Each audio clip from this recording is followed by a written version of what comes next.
Welcome back, my Sneebsters. It's the Sneeber Reviewer here, and we are back in our third video of this mini review series of getting to the top 100. And let's take a look at this board. So the first thing you'll probably notice is that the ore is super low.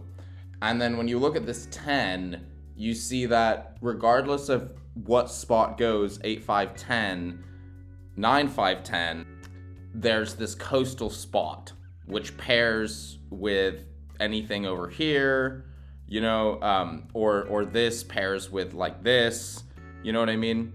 So if I was in first here, I would take the 6, 9, 5. And I think this makes a lot of sense because you're kind of forcing this player to take the 8, 5, 10 and point up. And actually, if you calculate this out here, there's a lot of spots left once this configuration happens. 1, 2, 3, 4, 5, 6, 7. The reason why this is good for red is because red guarantees themselves a 3 hex on the way back. And now, you know, in this position, what would you guys do here? And as I said, you know, the ore is really low. So I see on this board 1, 2, 3 wood sheep spots, some of them coming with wheat, the other 2 coming with a 3-to-1, and I think there's no way that this 6, 3, 11 is bad on this board. I think fourth will probably go like 5, 9, 10, maybe 8, 4, 8, 3, 10, or 8, 3, 4 here, and point to their ports or point to like these spots in the middle, like open up a spot for them, and so that's sort of what happens.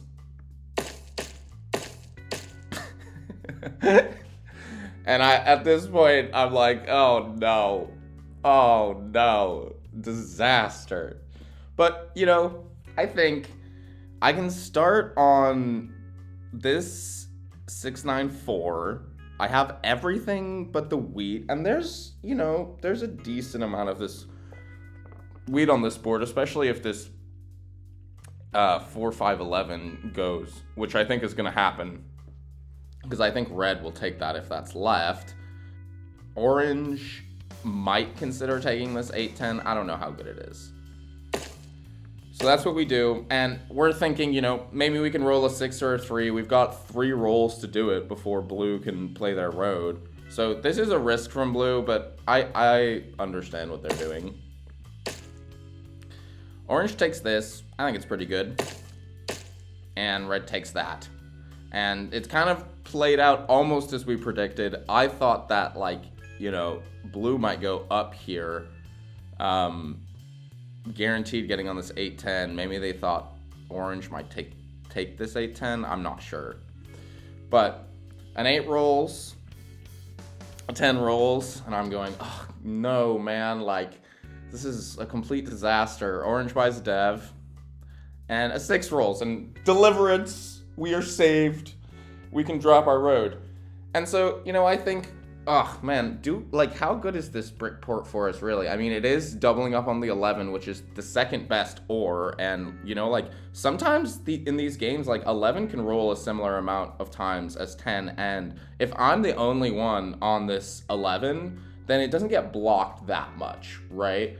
It probably doesn't get blocked anyway, even if blue is on here. But this 10 might be getting blocked. So if I can get this and my 3 for 1, like, I can play devs, I can play road, there's lots of things I can do. And so I think, you know, but I am kind of killing blue's game. And so I think, well, maybe I can just get to this 3-to-1 and just do dev stuff anyway. So I say to blue, are you giving me anything not to go to brickport? And blue accepts, says sure. So I offer this trade, which is just sheep for brick wheat, which I know he's got. And he accepts. And so, you know, I just I go to my 3-1.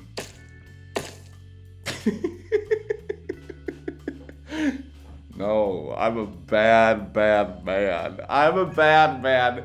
And this is something, I know how it looks, guys. I'm sorry. I know I'm an awful person. But if you watch my first video on this, I say, you know, like, you shouldn't non-bind, you shouldn't scam at the start of the game.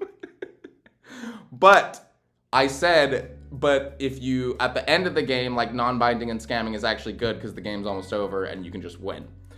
And the reason I said that is because winning is the point of the game, and I think that this road settle on turn 1 on giving us additional sheep, doubling our 11, right, which is coordinated with this 11, and ensuring that our 11 remains our own is just so good, and it's a game-winning play.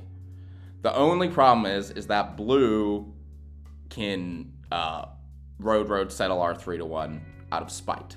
But if blue plays non-emotionally, which is a risk, this is a big risk doing this, guys, but if blue like plays to win, they still have a good shot. They have these settles over here. They have a lot of production. They have like arguably, you know, they can have the best break for a long time if this 6 is blocked. So this is kind of a calculated risk for me, but I think just the upside of this, it really depends on what blue does over the next, you know, couple orbits, but the upside of this is huge. And, you know, at least I have 0 cards for now. Then an 8 gets rolled, and then blue gets mad at me in the chat because I'm a bad man. I'm a bad man. Red built a road, and orange 4-for-1s for brick and drops a road, which is good. I mean, like, orange is gonna have a lot of production. I kind of think orange should have just gone straight for this sheep port though. 6 gets rolled, that's good for me. There's nothing I can do though, so I just hold. And blue rolls a 7, and kind of, you know, as expected, we get robbed. And, like, this is the price you pay, but listen, guys, we make a lot of cards. Hopefully blue will just, like, get it out of their system, and then we don't have to worry anymore. Okay, an 8 rolls again, so there's tons of wheat on the board, tons of sheep. A 4 rolls, there's tons of sheep. Also, you know, so the sheep is like completely valueless here. Orange 4-for-1s for another brick, and just holds, waiting for their settle. We miss a 6, which is tough, but you know, it is what it is. And I'm just literally like, when I'm getting these dice back to me and I can't do anything, you see, like, I'm not even offering to trade. I'm not saying anything. And the reason why is, guys, is because if you're gonna do this play where you non-bind people early, you don't want to try to like, oh, we should work together, blah, blah, blah. You just want to get your game-winning deal, whatever it is that you think is going to help win you the game or give you a much bigger chance of winning the game, and then just be quiet and silently, like, offer trades and counter trades, but do not say anything in chat. It's really important. Yeah. Is another benefit of playing like offline is I remember that I shouldn't say anything in chat, but when I'm like talking to you guys, like I'm just like also want to talk to the table. I'm just in talk mode, you know, so there's a lot of benefits. Also, my hand tracking's way better. Blue settles. Another 8 gets rolled. So there's just so much wheat and sheep on this board. It's completely valueless. Massive 7 from orange, but they still managed to get their settle from robbing from me. An 8 rolls again. Again, this 8, like, it's a good number, you know, but this 8 on this board is like really like not that good. I mean, my 6 isn't that good either.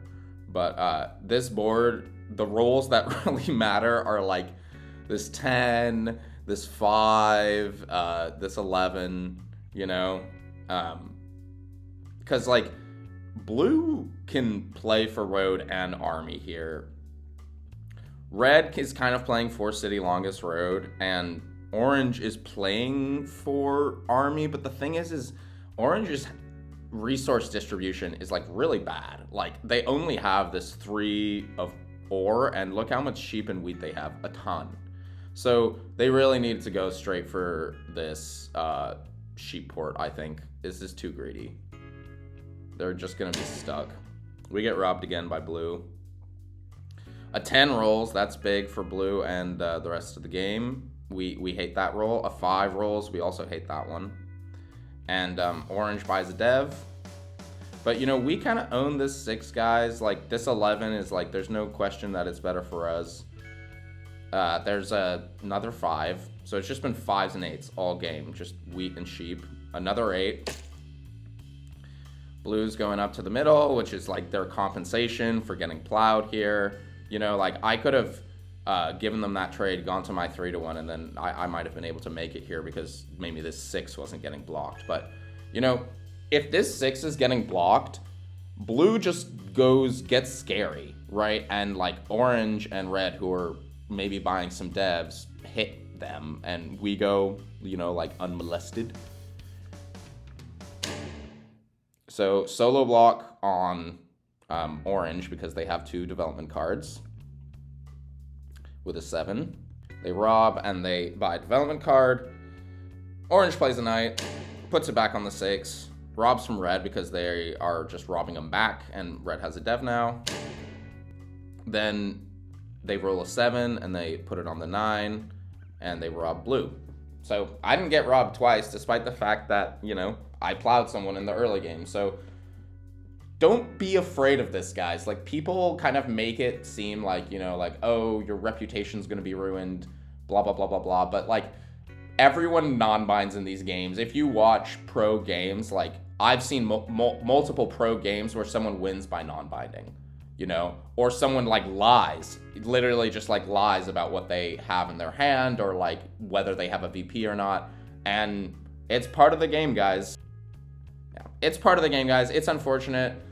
It sometimes, like, but I think, like, that's one of the things that makes Catan beautiful, is that it's, like, it's a microcosm of, like, social interaction. You know what I mean? You're basically, like, running, like, a tiny little geopolitical entity. Like, your settles are your country. You know what I mean? You fight for territory and resources. All right. 5, more wheat and sheep. Sorry for my long lectures, guys. Okay, blue buys a dev. 3, that's good for us. We produce on the 3. Another 5, just there's so much wheat and sheep for the entire game.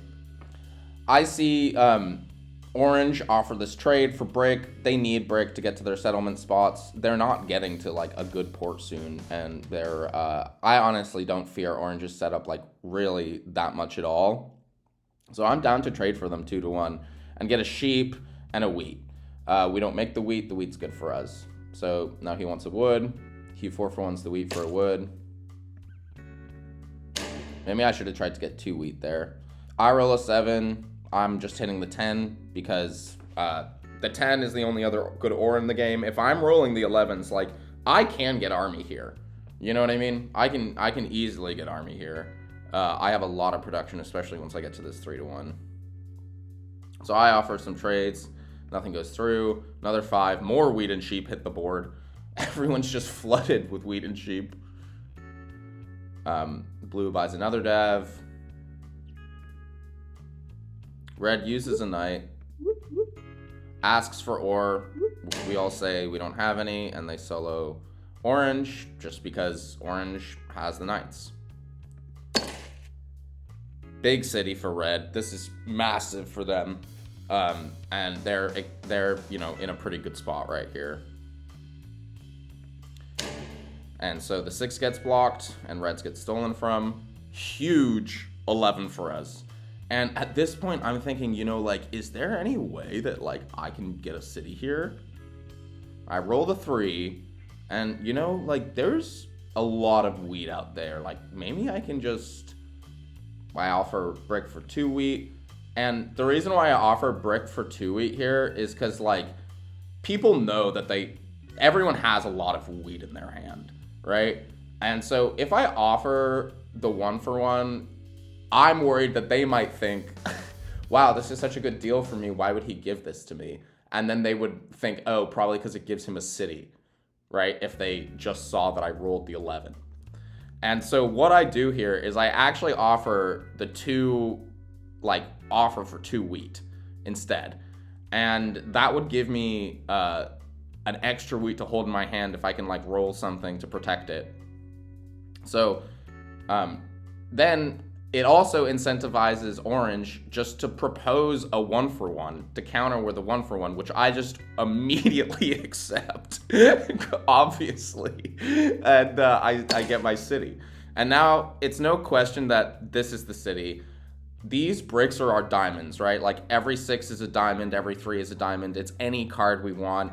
The 6 is also really good because I need this 6 right now, like a 6 and a couple 4s and 9s to get my 3-to-1 to, you know, progress my game.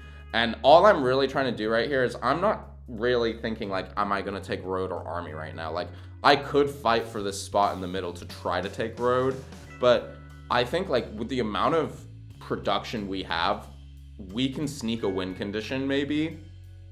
And if we don't sneak a win condition, like at the very least, like we'll be able to buy devs and build quickly and maybe get some VPs and build to 10. So that's kind of what my mindset is right here. So I get my city, another 5 rolls, more wheat and sheep, road building. So here, you know, blue could have used this road building to plow me because I plowed them and scammed them in the early game for a 2-for-1 trade. But, you know, at this point, they've got it out of their system. They're thinking, hey, I can win this game. And we're not getting plowed when this plow would be devastating for our game. Devastating.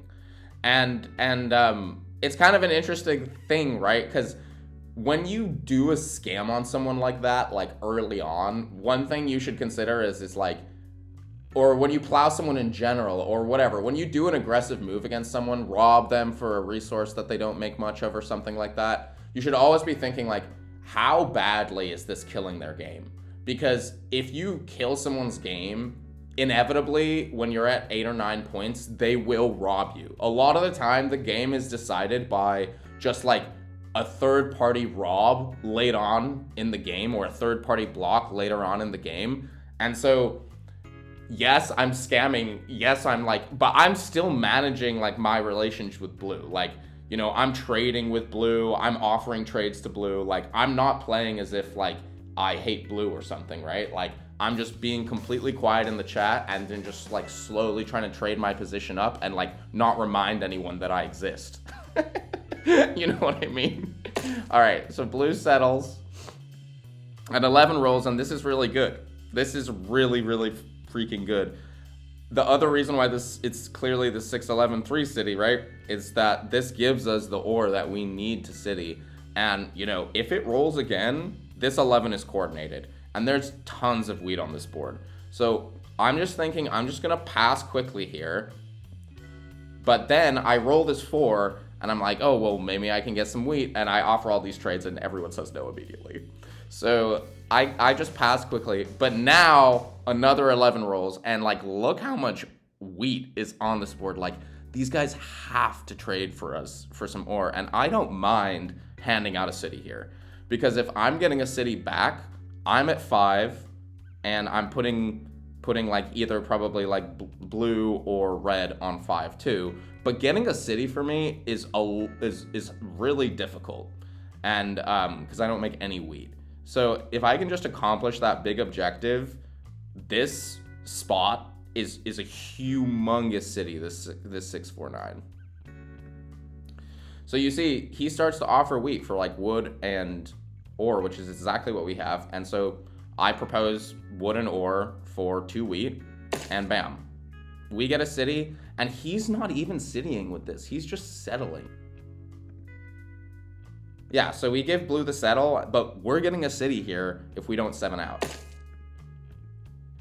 And then the next roll is another 4. So this is really good at this point, because if we 7 out, we can drop 5 cards. And, you know, like, orange might not rob us because of what red's been doing and getting blocked and robbed by the other players. So red offers some trades, wants to give wheat for brick. I don't have brick. And they just 2-to-1 and build a road. On orange's turn, they roll a 7.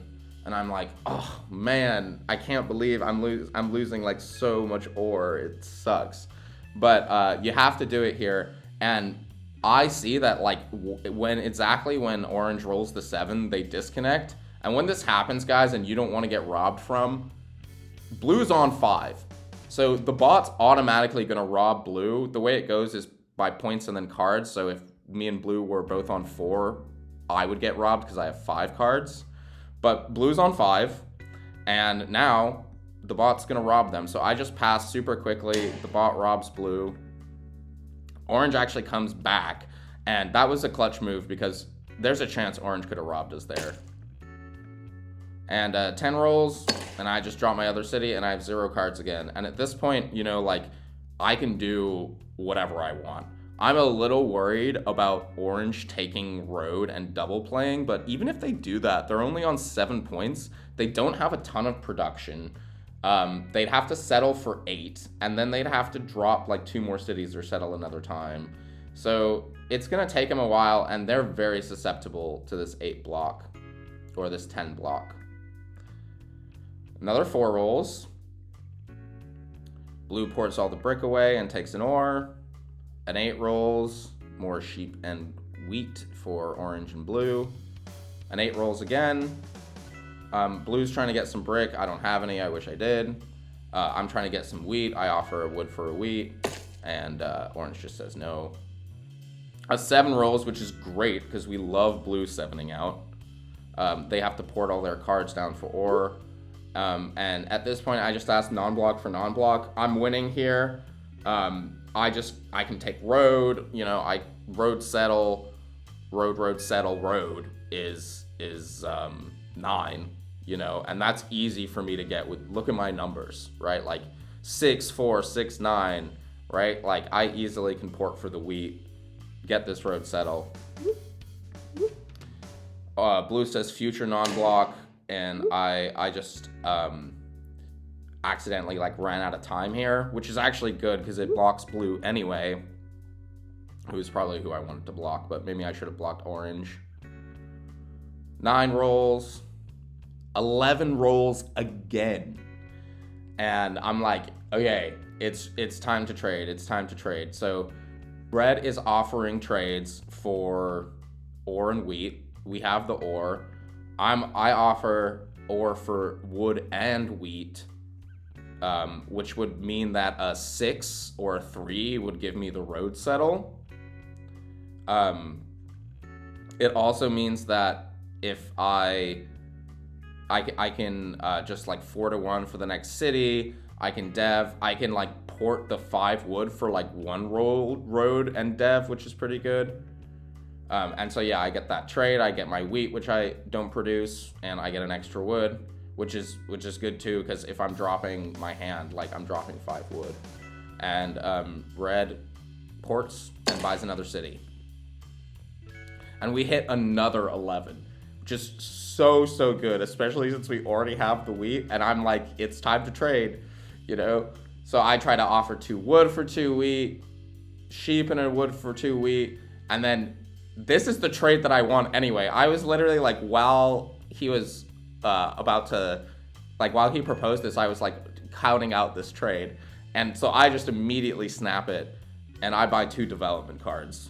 At this point, I don't know exactly what I'm doing to win, right? Like I can take road, I can take army, I can build more settlements, but what I'm really looking for is like something to send me one way or the other. Like maybe I get the other road builder, maybe I get a mono, you know.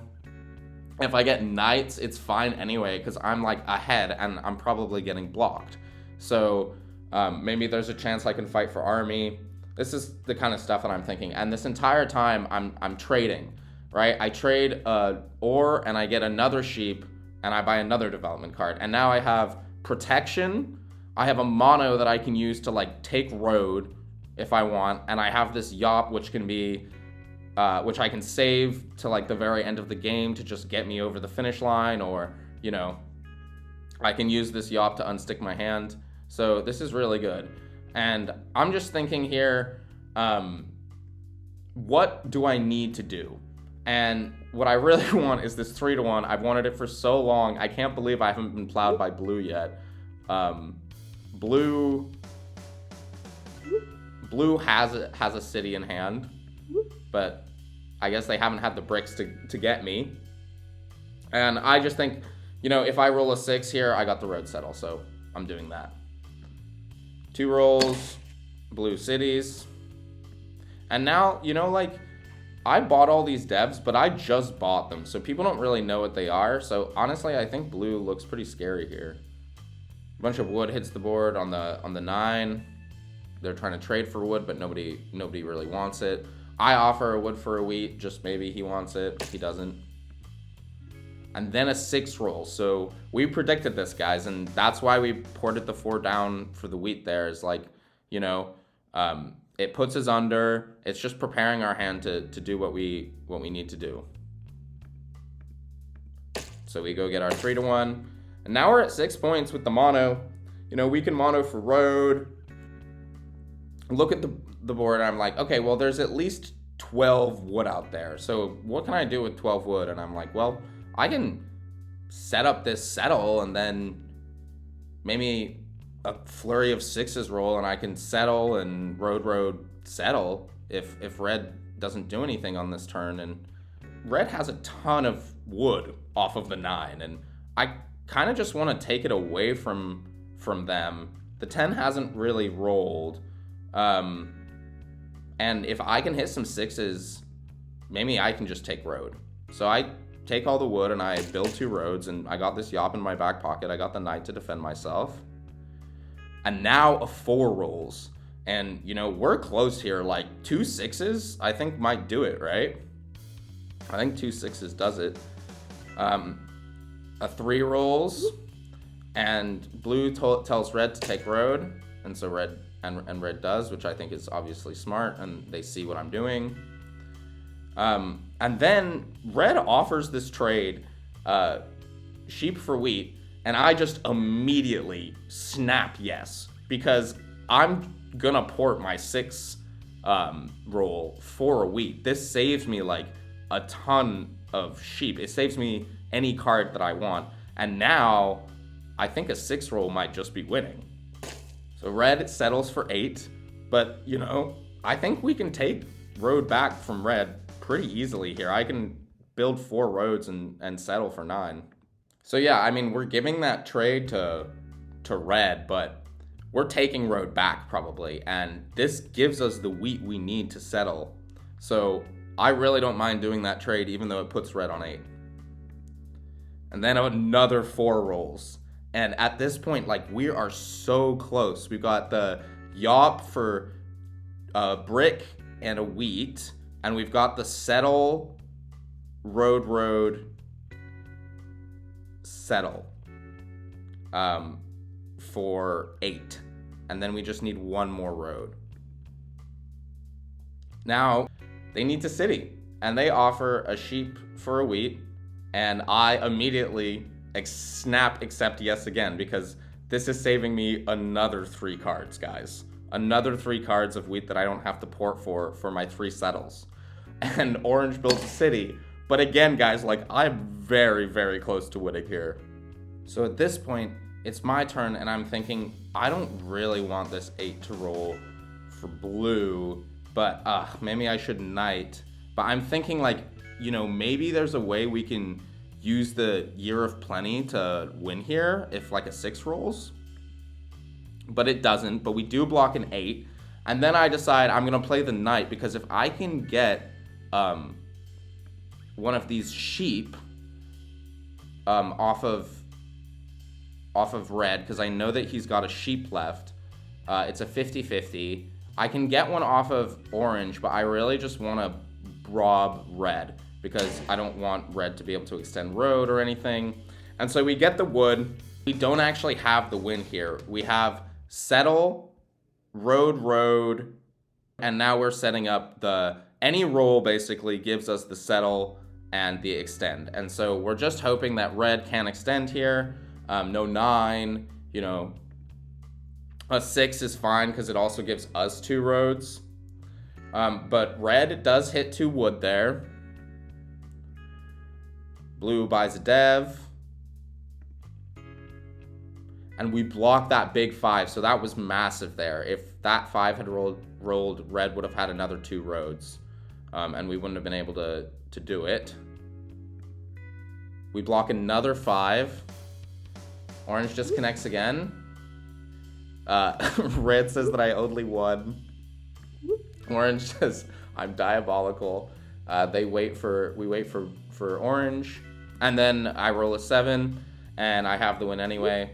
And that's a GG's, ladies and folks. Ladies and gentlemen, that's a GG's. We used the yop for the brick, and we got it. This 11 really made our game. Like, that 11 rolling 5 times made us win, and no one else was even close. Thanks for liking and subscribing. Thanks for watching. Don't be afraid to scam, and I'll see you in this next channel, and I'll see you in this next clip here.